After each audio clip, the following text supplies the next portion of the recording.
여러분, 오늘은 제가 여러분께 수수께끼를 하나 내보려고 합니다. 이 세상에 이름을 들으면 다 알만한 유명한 다리도 많이 있고요, 너무나 아름다워서 사람들이 꼭 가보고 싶어하는 다리도 많이 있고, 너무 튼튼한 다리도 많이 있습니다. 이 세상에 있는 그 많은 다리들 중에서 가장 건너기에 아슬아슬하고 위험한 다리는 무엇일까요? 오늘 예배 드리시기 전에 예습을 잘 해오셨어요. 정답은 바로 양다리입니다. 수년 전에 중국의 한 언론에서 미국의 애플이라는 회사가 양다리를 걸치고 있다라는 기사를 비평으로 낸 적이 있어요. 이 대만하고 일본 사이에 있는 해역에는요, 5개의 무인도, 3개의 암초로 구성된 열도가 하나 있는데, 중국은 그 열도를 자오위다오 열도라고 부르면서 자기 영토라고 주장을 하고 있고, 일본은 그 열도를 센카쿠 열도라고 부르면서 역시 자기 영토라고 주장을 하고 있습니다. 마치 우리나라의 독도를 일본이 자기들의 땅 다케시마라고 우기는 것과 같은 비슷한 일이 중국과 일본 사이에도 있는 거예요. 그런데 수년 전에 이 애플사에서 새롭게 출시해서 판매하는 아이폰에다가 중국에서 판매하는 아이폰 지도에는 그 열도의 이름을 자오위다오 열도라고 중국식 명으로 표기를 했는데, 알고 보니까 동시에 일본에서 판매되는 그 아이폰 지도에는 이 열도가 센카쿠 열도라는 일본명으로도 표시가 되어 있던 것이죠. 일이 알려지자 중국에서는 한바탕 난리가 났고요, 중국 언론들은 앞다투어서 애플사가 아이폰을 많이 팔기 위해서 중국과 일본에 양다리를 걸치고 있다라고 비평을 하기 시작했던 겁니다. 여러분, 이쪽과 저쪽에 다리를 동시에 다 걸치고 있는 것을 양다리라고 하지요. 특히 이 말은 남녀 관계에 있어서 많이 쓰이게 되는데요, 어떤 사람이 몰래 동시에 2명의 이성을 사귀고 있는 것, 이것을 양다리라고 합니다. 그럼 여러분, 어떤 사람이 동시에 몰래 3사람 이상의 이성과 사귀는 걸 뭐라고 부를까요? 문어발이라고 부른답니다.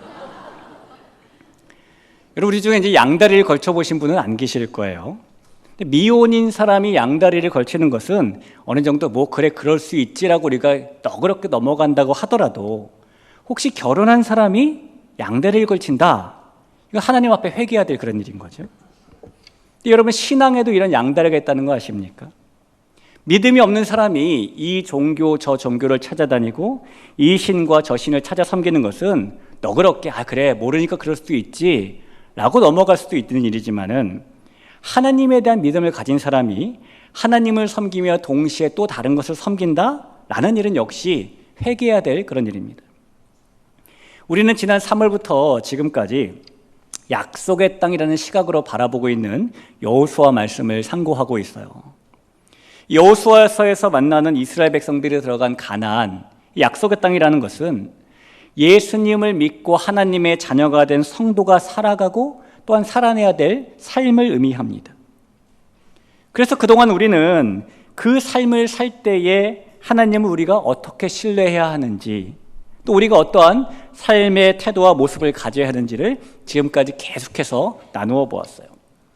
오늘 이제 그 약속의 땅 시리즈의 마지막 말씀을 나누려고 하는데요, 지금으로부터 약 3,400년 전에 신앙의 양다리를 걸치고 있었던 사람들의 이야기를 살펴보면서 우리가 오늘의 약속의 땅을 살아낼 때에 그 위험성을 심각하게 자각해야 될 신앙의 양다리에 대한 말씀을 나눌 겁니다. 오늘 아주 위험한 양다리를 걸치고 살았던 이스라엘 백성들을 향한 여호수아의 외침이 저와 여러분을 향한 외침으로 들려질 수 있기를 간절히 축복합니다. 자, 오늘 본문 말씀은요, 여호수아가 이스라엘 백성들을 다 모아놓고 마지막 당부를 하고 있는, 그래서 소위 고별설교라고 부를 수 있는 그런 말씀이에요. 그런데 여호수아가 모든 백성들을 모아놓고 오늘 하는 말을 들어보니까 이런 말을 하는 것이죠. 15절 말씀을 볼까요? 만일 여호와를 섬기는 것이 너희에게 좋지 않게 보이거든 너희 조상들이 강 저쪽에서 섬기던 신들이든지 또는 너희가 거주하는 땅에 있는 아모리 족속의 신들이든지 너희가 섬길 자를 오늘 택하라. 오직 나와 내 집은 여호와를 섬기겠노라 하니 라고 말씀합니다. 여호수아가 이스라엘 백성들에게 너희는 지금 이방 신들을 섬길지 하나님을 섬길지를 선택하라 라고 말하는 것이죠. 자, 그런데 여러분, 여호수아가 왜 지금 백성들에게 이런 말을 꺼내고 있는 것이죠? 우리가 지난 주일에 잠깐 언급했던 것처럼 이스라엘 백성들이 하나님만 잘 섬기고 있었다면 이 여호수아가 백성들에게 이런 말을 꺼낼 필요가 없었겠지요. 이 여호수아가 남긴 말을 뒤집어 생각해 보면 지금 이스라엘 백성들 중에는 하나님을 섬기면서도 이방 우상들을 섬기는 믿음이 흔들리는 사람들이 있었다는 겁니다. 지금 이스라엘 백성들 중에는 한쪽 다리는 하나님께 걸쳐놓고 있으면서 다른 쪽 다리는 그 조상들이 430년이나 살았던 애굽의 우상에 위험한 양다리를 걸치고 있던 사람들이 있었던 것이죠. 표면적으로는 하나님을 섬기는 것 같지만 실제로는 가나안에서 알게 된 새로운 우상을 섬기고 있는 그런 양다리, 그런 걸 걸치고 있는 사람들이 있었다는 겁니다. 이스라엘 백성들은 분명히 출애굽 때에 하나님의 위대하심도 경험했고요, 광야에서 40년을 사는 동안에 하나님의 은혜를 맛봤고, 게다가 가나안에 들어오는 전쟁을 치르면서는 하나님께서 그 어떤 우상들보다 강한 분이라는 것도 직접 경험했습니다.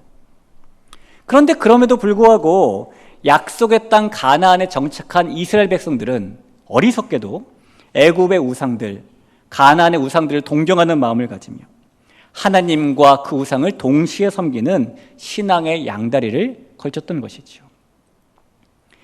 많은 하나님의 기적과 역사를 수없이 경험했던 그 이스라엘 백성들이 이 가나안에 들어가서 위험한 신앙의 양다리를 걸치고 있다라는 것은 믿기 어렵지만 분명한 사실이에요. 이 여호수아 말씀에 이어지는 사사기 말씀에 보면 그들의 모습이 그랬다는 것을 우리가 어렵지 않게 발견합니다. 사사기 2장 11절부터 13절을 볼까요?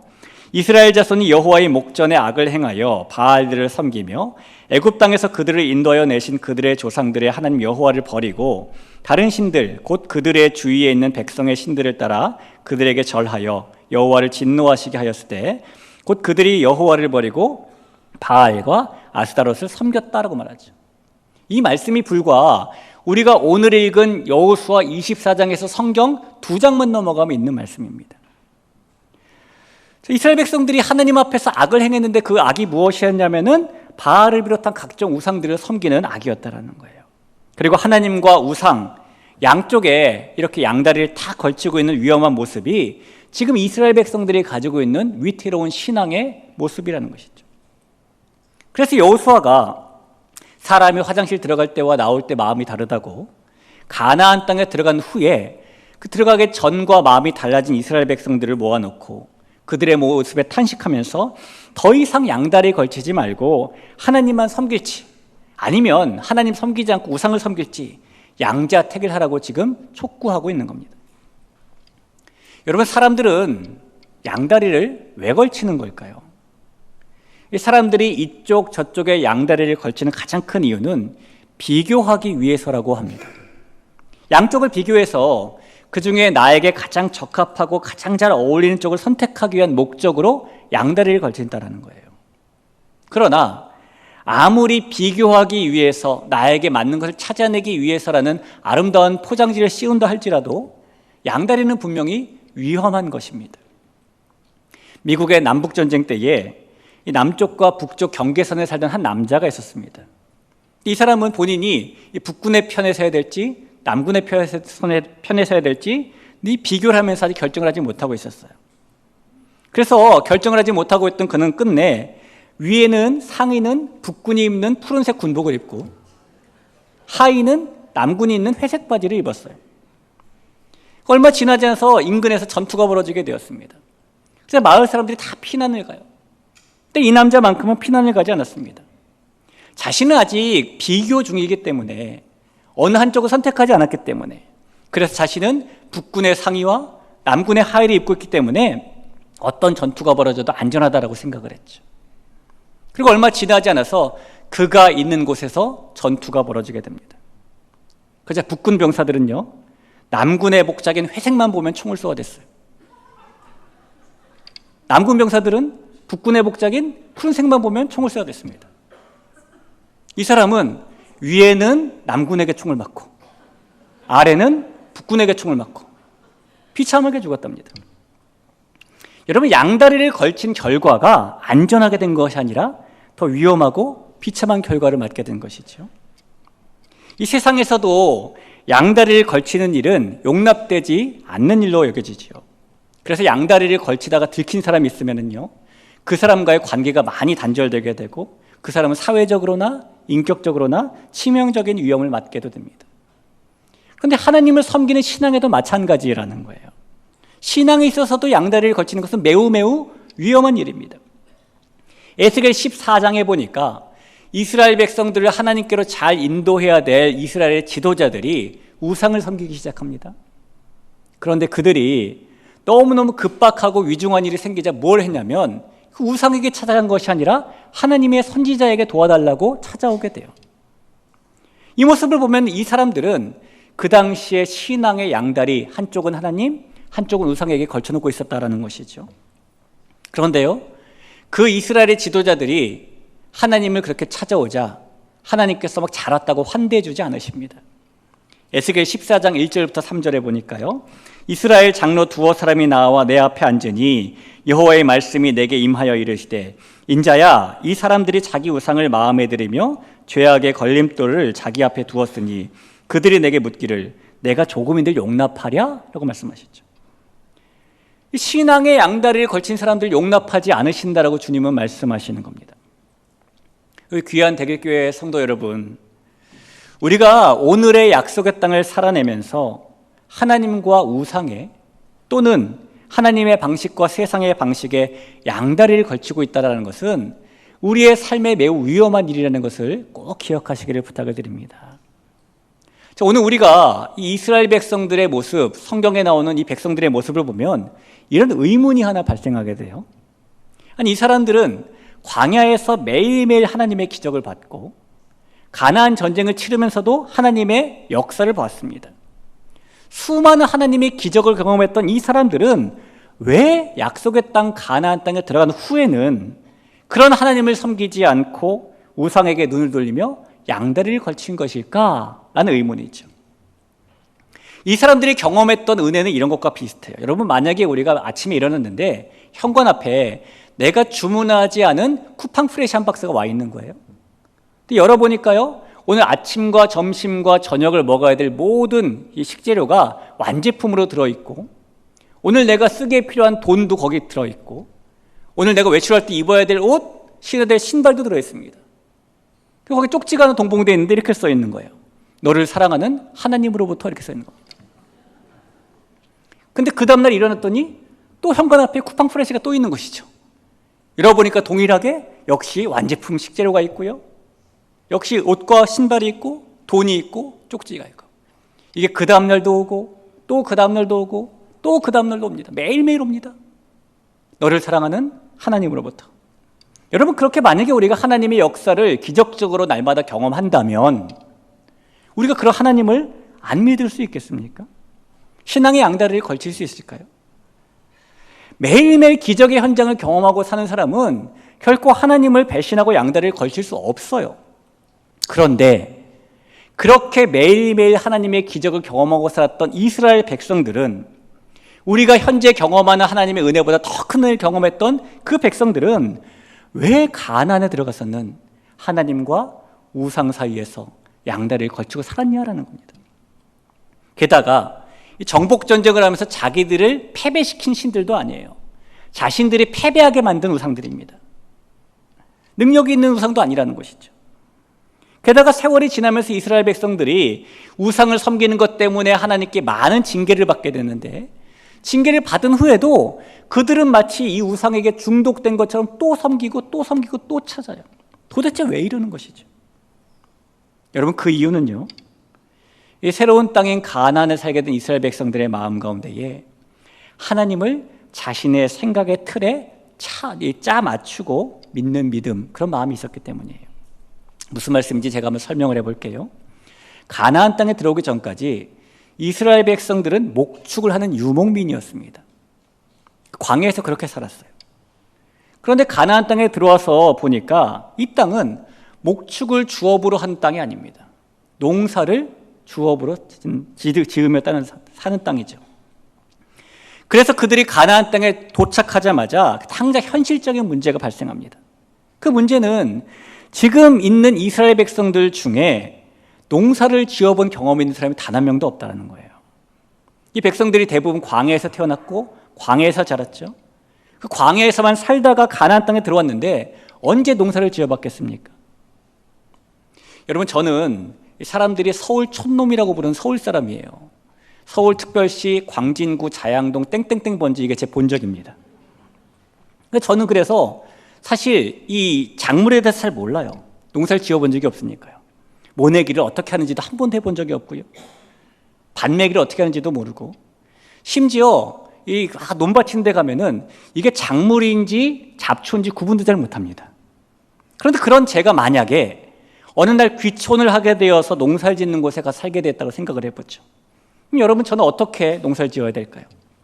제 생각에는 우선 저 같으면은 인터넷에다가 농사 짓는 법이라고 폭풍 서칭을 할 것 같아요. 정보를 막 모으겠죠. 그렇게 모으면 제가 농사를 잘 지을 수 있을까요? 모를 겁니다. 결국은 어떻게 해야 되냐면 이미 그 동네에서 농사 지으며 살고 있는 분들에게 도움을 청해야 돼요. 모내기는 몇 월 해야 되나요? 논에다 물은 어떻게 되는 건가요? 수확은 어떤 방법으로 하는 것이죠? 콩을 심고 싶은데 어떻게 심는 건가요? 그냥 우리가 먹는 콩을 땅에다 묻으면 되나요? 아니면 모종을 갖다 심어야 되나요? 모종을 심는다면 어디서 팔죠? 결국은 제가 주변에 있는 동네 분들에게 막 떡도 돌리고 과일도 돌리고 식사도 대접하고 어떻게 해서든지 잘 보이려고 해서 하나로부터 열까지 농사 짓는 법을 배워야 될 거예요. 이스라엘 백성들은 어떻게 농사 짓는 법을 알았을까요? 그들이 광야에서 유목민으로 살아오다가 이제 농경 문화인 가나안 땅에 들어와서 농사 짓는 일을 주업으로 하고 살아야 되는데 한 번도 그를 해본 적이 없는 사람들이 어떻게 하냐라는 겁니다. 이스라엘 백성들도 마찬가지입니다. 이미 그 땅에서 농사를 짓고 살았었던 가나안 사람들에게 농사 짓는 법을 배울 수밖에 없죠. 가나안 사람들에게 파종하는 방법을 배우고, 가나안 사람들에게 김 매는 방법도 배우고, 가나안 사람들에게 수확하는 방법도 배워야 됐을 거예요. 그런데 이 가나안 사람들에게 그렇게 농사 짓는 법을 배우다 보니까 이 가나안 사람들이 씨를 뿌리기 전에 농업의 신이라는 바알과 풍요의 신이라는 아스라에게 제사를 먼저 지내는 거예요. 가뭄이 들어서 비가 안 오니까 그 바알과 아스라에게 또 제사를 드리는 거예요. 수확을 하고 나면은 가나안 땅의 신에게 역시 감사하다고 제사를 드리는 겁니다. 그러면서 농사는 이렇게 짓는 거야 라고 가르쳐 주는 것이죠. 결국 이스라엘 백성들이 가나안 사람들에게요, 농사 짓는 방법만 배우는 것이 아니라 농사 지을 때 섬기는 가나안 우상도 배워버리게 되는 것이죠. 결국 그들은 신앙의 양다리를 그렇게 조금씩 걸치게 되는 겁니다. 또 가나안 우상들을 배워보니까 너무너무 좋아요. 자신들의 쾌락도 채울 수 있고 하나님이 주시는 엄한 율법과 또 다르고 너무너무 편한 것 같습니다. 그래서 그때부터 그들은 하나님을 자신의 틀에 짜 맞춰 놓고 믿기 시작합니다. 하나님께서는 백성들에게 자신을 소개하실 때 자주 나는 아브라함의 하나님, 이삭의 하나님, 야곱의 하나님이다라고 말씀하셨어요. 이 의미는 하나님께서는 아브라함에게 하셨던 언약, 이삭에게 하셨던 언약, 야곱에게 하셨던 언약을 신실하게 그 후손들에게까지 지키시는 분이시다라는 의미입니다. 자, 그런데 가나안 땅에 들어간 이스라엘 백성들 점점 신앙의 양다리를 걸치게 되면서 아브라함의 하나님, 이삭의 하나님, 야곱의 하나님이라는 말씀의 의미를 자신들의 틀 안에서 바꾸어 버리죠. 이렇게 바꾸는 겁니다. 여러분, 아브라함과 이삭과 야곱이 하던 일이 무엇입니까? 목축입니다. 목축. 이스라엘 백성들은 아브라함의 하나님, 이삭의 하나님, 야곱의 하나님이라는 말은 언약을 지키는 하나님이라는 의미가 아니라 목축을 할 때 그것을 도와주는 하나님이라는 의미일 거야 라고 생각해 버리는 것이죠. 그러니 그 하나님은 우리가 농사 지을 때는 도와주실 수 없어. 농사 지을 때 우리에게는 도와줄 수 있는 또 다른 신이 필요해. 그게 바로 가나안의 우상이야 라고 하나님을 자신들의 틀에 맞춰버리는 겁니다. 그래서 우리가 종교 생활할 때는 하나님이 원하시는 식으로 여호와 방식으로 해야 되지만 농사를 지을 때는, 먹고 사는 일을 할 때는 바알과 아세라, 가나안식으로 해야 돼 라고 신앙의 양다리를 걸치기 시작하죠.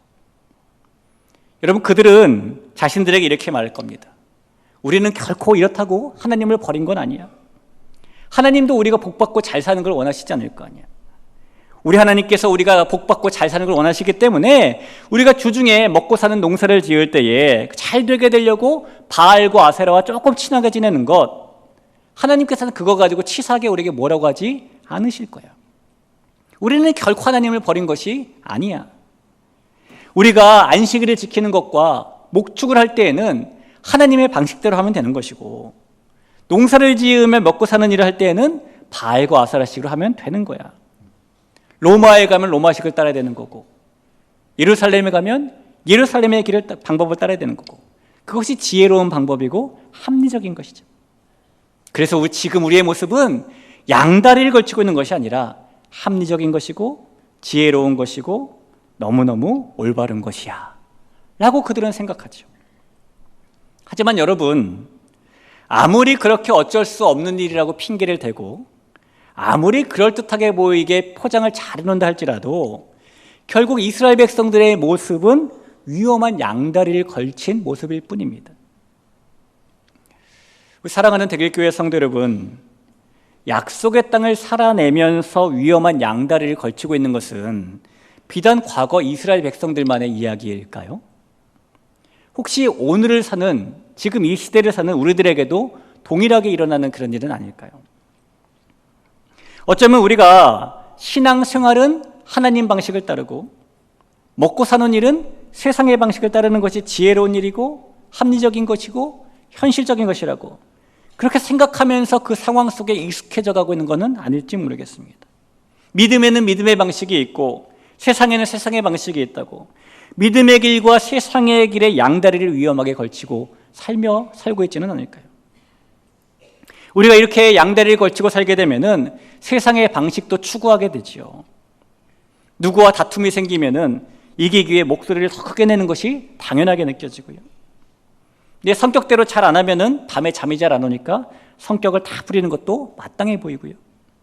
윗집에서 막 쿵쿵거리는 소리가 나면은 얼른 긴 빗자루 갖고 와가지고 천장을 막 두드리고 당장 뛰어 올라가가지고 사람들이 어떻게 이렇게 예의가 없냐고 막 고함을 지르는 것이 공동주택 사는 방법이라고 생각하고, 자녀들을 키울 때에도 지금은 주일이고 뭐고 공부만 열심히 하면 된다. 교회는 내년에 대학 들어간 다음에 열심히 다니면 된다. 다른 애들 열심히 공부하는데 너도 그래야 되지 않겠냐라고 말하는, 그를 경쟁에서 뒤치지 않는 길이 그거라고 생각을 하고, 우리가 다니고 있는 직장이나 운영하는 사업장에서도 남들하고 똑같이 어느 정도 편법도 조금 부리고 약간 속이기도 하고 그래야 이 세상 살아가지, 아니면 어떻게 이 세상 살아가냐라며 생각하고 일하고, 그렇게 광야에서는 광야의 하나님의 방식을 따르지만 가나안에서는 가나안의 바알과 아세라 방식을 따라야 먹고 살 수 있다는 그런 형태는 비단 과거 이스라엘 백성들만의 논리가 아니라 지금 우리들 안에도 동일하게 적용되는 논리일 수도 있어요. 어쩌면 우리 마음속에 이런 의식이 있을 수도 있습니다. 좀 하나님하고 바알하고 친하게 지냈으면 좋겠다. 교회하고 세상이 좀 가깝게 지내면 불편함이 없을 텐데, 하나님의 거룩함과 세상의 타락한 문화를 거리낌 없이 동시에 즐길 수 있는 방법도 충분히 있는데, 그래서 여러분, 어쩌면 우리가 살아가는 이 시대의 영적인 싸움은 세상의 죄와 세상의 악과만 싸우는 싸움이 아니라 어쩌면 믿음의 길과 세상의 길을 같이 즐겨도 된다는 가난의 사조와 싸우는 우리 안의 싸움일 수도 있어요. 우리 안에 일어나는 가장 큰 영적인 위기는 이 신앙과 세상을 적당히 섞어서 짬뽕에서 살아도 된다는 우리의 마음일 수도 있습니다. 우리가 아무리 신앙의 길을 오랫동안 걸었고 우리가 아무리 신앙적으로 성숙하다 할지라도 우리가 늘 조심해야 되는 것 중에 하나는, 우리가 하나님과 세상의 양다리를 걸치고 있으면서도 아무런 문제가 일어나지 않고 더 잘 되는 것 같고 잘 살아지는 것 같고, 그러다 보니 양다리 걸치는 것은 위험한 일이 아니야 라는 마음을 품는 겁니다. 그리고 이것이 위험한 일이 아니야 라는 마음을 품게 되는 것은 주로 우리의 과거의 경험에 기인하지요. 맞아, 그때도 내가 양다리를 걸치고 있었는데 별일 없었어 라는 과거의 흔적 때문에, 그때 내가 하나님이 아니라 그 사람에게 부탁했더니 더 잘 됐었어 라는 과거의 기억 때문에 여전히 사람을 의지하고, 돈으로 해결하면 되지라는 마음에 가지고 있는 돈을 의지하기도 하고, 우리가 하나님을 의지하는 믿음에만 두 다리를 고정시키는 것이 아니라 우리의 생각과 경험과 과거의 모든 흔적들에 한쪽 다리를 걸쳤던 그런 모습들, 그것이 우리가 하나님과 세상의 양다리를 걸치고 있으면서도 별 문제가 아니다라고 생각하게 만드는 겁니다. 그런데 오늘 여호수아는요, 그런 과거의 흔적에서 벗어나지 못하고 있던 이스라엘 백성들에게 그 모든 양다리를 끊어내고 이제 여호와 하나님만 섬기라라고 결단하라고 촉구합니다. 우리 한 번 더 15절을 볼까요? 만일 여호와를 섬기는 것이 너에게 좋지 않게 보이거든 너희 열조가 강 저편에서 섬기던 신들이든지 혹 너희의 거하는 땅 아모리 사람의 신들이든지 너희 섬길 자를 오늘날 택하라. 오직 나와 내 집은 여호와를 섬기겠노라. 여러분, 여호수아의 이 말이 나는 여호와를 섬길 테니 너희는 알아서 해라 이런 의미가 아니잖아요. 여호수아는 지금 나는 여호와만 섬길 것이다. 너희는 어떻게 할 거냐? 너희도 여호와 하나님만 섬겨야 될 것 아니냐? 하는 결단을 촉구하는 것 아닙니까? 우리의 신앙에 때로는 격려도 필요하고 때로는 위로도 필요하지만 때로는 우리 신앙에 결단도 필요합니다. 만약에 하나님께서 오늘 저와 여러분에게 이렇게 물으신다면 우리는 뭐라고 대답을 할까요? 누구누구야, 너 내 방식만 신뢰할래? 세상의 방식도 신뢰할래? 너 나만 섬길래? 세상도 같이 섬길래? 너 두 다리 모두 나에게 고정시킬래? 아니면 양다리 걸칠래? 여러분, 저와 여러분은 어떤 결단을 해야 할까요? 혹시 저나 여러분이나 하나님이 아닌 다른 세상에 또 다른 무엇인가에 한쪽 다리를 걸치고 있다면 그 세상에서 발을 빼고 하나님께만 두 다리를 고정시키는 믿음의 결단자가 될 수 있기를 주님의 이름으로 부탁을 드립니다. 만약에 우리가 되돌아보건대 스스로가 신앙의 양다리를 걸치고 있다고 생각이 들면은 우리는 그 상태를 길게 끌지 말고 얼른 한 다리를 빼야 합니다.